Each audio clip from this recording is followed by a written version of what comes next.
家好，今天我们要来教大家如何检查车后面的异音。那首先看一下车内，如果大家都有把我的前5集都有看过，而且灯泡都有换过的话，你应该会看到整个车内的亮度是非常亮的，尤其在马路边没有灯光的情况下，应该会再更亮一点。所以如果你有看的话，你的车内应该也会有这种的亮度。那我们今天终于可以不用再买东西，也不用再拿一些工具，我们今天稍微要来教大家如何检查车内的异音。那最近我一直在网络查车后箱的异音因为我的车后箱会在不平的路，或者是有些坑洞的路会有一点扣咔扣，所以我一直在网络上查，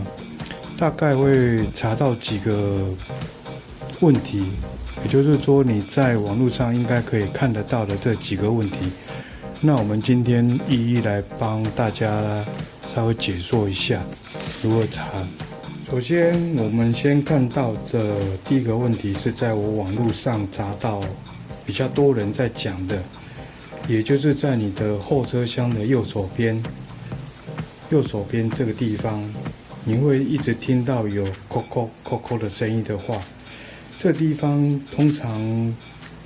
在装倒车雷达的时候有个车美式的倒车雷达盒，那网络上说他们是用双面胶固定在车板上面，那久了之后就掉下来在你的后座空间上面，所以你要开过不平稳的地方就在那边跳。那如果不知道的话，可以看一下左边这个图片，就很明显的就是一个盒子在这一边。那这个盒子的话，通常在保护内，我建议你不用再自己拆后面的这些隔板，直接回去跟你的服务处请他稍微检查一下是不是这个东西掉了。那我的车的异音刚好是在于我的驾驶座后方，也就是在车后箱的左方。这台车我在6月30号拿到，所以大概现在应该只开了4个多月了。那最近经过一些不平的路常常会听到扣扣扣扣的声音。那首先你要注意一下你的车后箱尽量保持东西少一点，因为等一下弄一弄，你可能还会开出去做测试。如果你车后箱打开都是一些杂物的话，我觉得你可以直接把这个影片关掉，因为根本不好查，所以就不要去动那些事情，也不要浪费那个时间。那首先我们把车后箱的这些杂物先把它去除掉，然后把车后的盖板打开。第一个我在网络上看到的话，第一个是说备胎的固定螺丝松了，但是我觉得这个不太可能，因为它很重，要让它整个跳起来的话，那路真的非常的不平。但为了保险，我觉得还是用手把它扭紧。然后第二个在网络上会查到就是你的千斤顶。千斤顶这个问题我觉得比较有可能，因为它是用一个橡皮筋之类的东西固定的，所以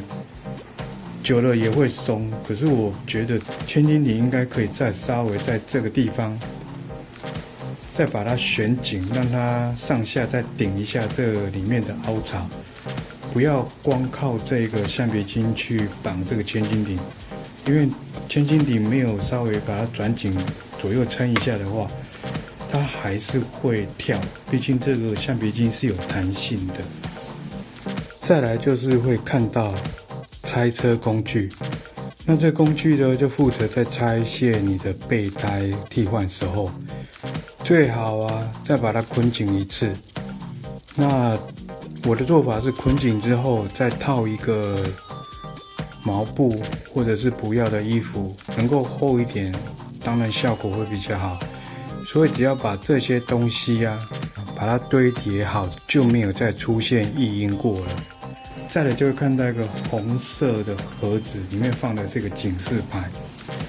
个人是把它在下面中间的介质层放了一个抹布，或者是你不需要的旧衣再把它隔上去，这样效果会比较好一点。把所有的东西整理好之后，现在我们要把东西把它还原回去。其实这个很简单，你可以先自己做基本的测试，确认啊这个异音只是在后面这些工具啊、备胎啊所造成的，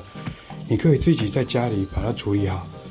不用再请假啊，或者是再花时间去处理这些恼人的事。那今天就到这里，谢谢你的收看。